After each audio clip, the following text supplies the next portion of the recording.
memoir of sorts.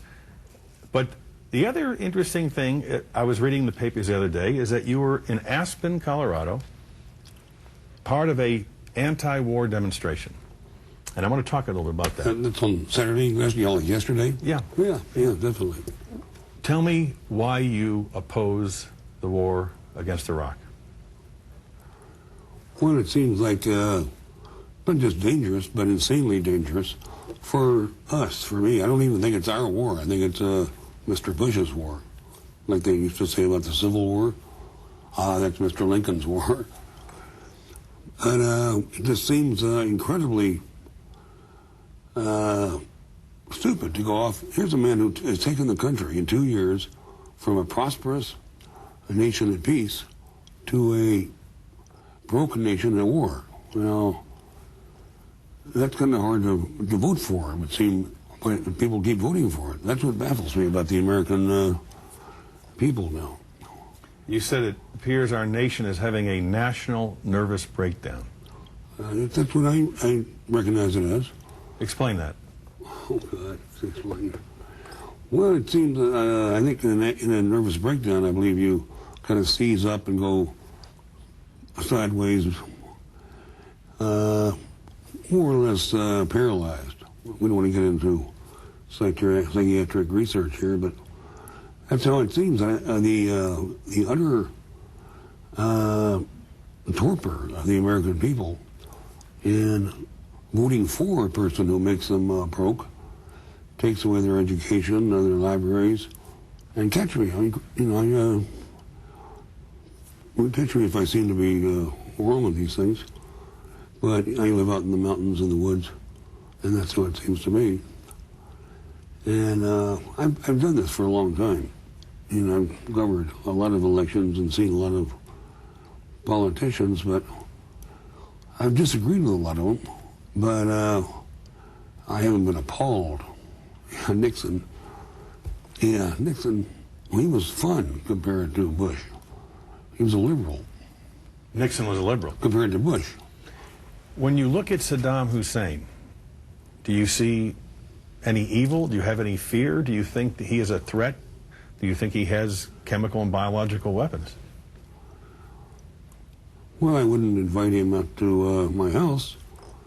But I think we have to look at this, the fact that everything we know about Saddam, we know through the CIA, or through information vetted and filtered by the CIA. The only first-hand account I have of Iraq is through Sean Penn, my friend, who went there to just see it for himself. And yeah, I'd like to do that as a journalist. And this is a war that we're going to be bogged down in for, oh boy, a generation. And it's going to, the budget deficit, the financial pit we're getting into, to do this, to just go over there and bomb people back to the Stone Age, well, that's Curtis LeMay thinking, isn't it? Remember Curtis LeMay? He was George Wallace's running mate in 1968. Yeah. But after September 11th, do you not think Americans looked at the world differently and are concerned that Saddam Hussein could, in fact, attempt to deliver biological or chemical weapons upon America or give them to Al-Qaeda or another terrorist group, and the president wants to remove that threat before it strikes our own shores? Well, certainly we look at it differently.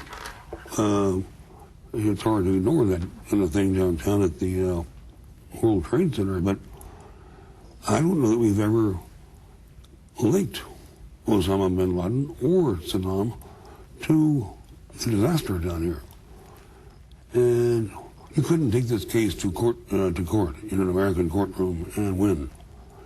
It's speculation. It's I don't even know if there's circumstantial evidence, is there? Or do you know? Well, Colin Powell's case that he laid out at the United Nations, 2/3 of the American people believe that it made the case. Yeah, that was the situation with the State of the Union, I think. With the what? State of the Union? Very much. 2 out of 3, you know. Yeah, very much. Do you think Al Gore, if he happened to be president, would be handling this situation differently? Oh, I think questionably differently. What we have here is a very tight, very organized, very tunnel-visioned bunch of people in the White House. And what I'm curious about from time to time, and more, is that who's in charge here in the White House? Now, Karl Rove or Cheney, or it's hard for me to believe that this president is really in charge, just as a leader. I don't know. I just wonder who's in charge. Overwhelmingly, the American people give George Bush very high marks for leadership. And the irony they point to is that Colin Powell, who had been the one most skeptical about war with Iraq, is now the one who is making the case and is probably the most effective messenger the administration could have. Yeah, his conversion is, well, I never had that kind of faith in Powell, but he is a smart, intelligent guy, and like the other generals. Hell, Norman Schwarzkopf came out against the war. One of the ex-chief of staff, I can't remember his name. Oh, there's a lot of, I can't think of a general who really supports this war, and, well, except by default. You know, it's sort of, well, when we get in a war, we must pull together.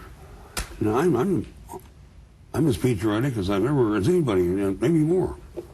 I don't want to go with that, but I have a long history of writing about this country, and I do, care what happens to it.